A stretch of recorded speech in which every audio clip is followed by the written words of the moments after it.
Have you been annoyed by the Wibucm64.dll pop-up ruining your productivity? I'm Sophie Chen, a Windows support specialist. Let's analyze the software's dependency and restore that missing file. To start the walkthrough for Wibucm64, you can use my manual guide or the suggested resource for system optimization. This DLL file is the 64-bit CodeMeter runtime library. It manages licensing and digital rights for high-end professional software, ensuring the application runs only with a valid hardware or software key. Now that the background is clear, let's walk through the actual installation steps.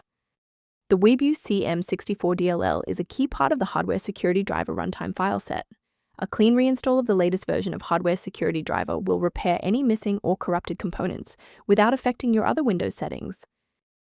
Should the file remain missing after a reinstall, we need to ensure that the operating system is forced to re-index its shared library paths. A system reboot is a reliable way to clear away zombie processes that might be interfering with the Wibucm64.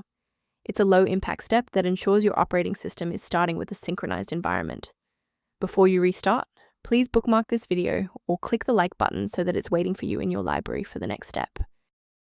From a systems engineering perspective, there is one major security pitfall I need to help you avoid. Be suspicious of any site that asks you to disable your antivirus to install the Wibucm64.dll, as this is a major red flag for malicious software. A professional diagnostic tool can be a valuable asset for those looking to maintain long-term system stability and file integrity. A maintenance-related solution is referenced below for users who want to review diagnostic options for the Wibucm64. To keep your workstation running with a reliable configuration and ensure the Wibucm64 remains stable, subscribe to our channel and like this video.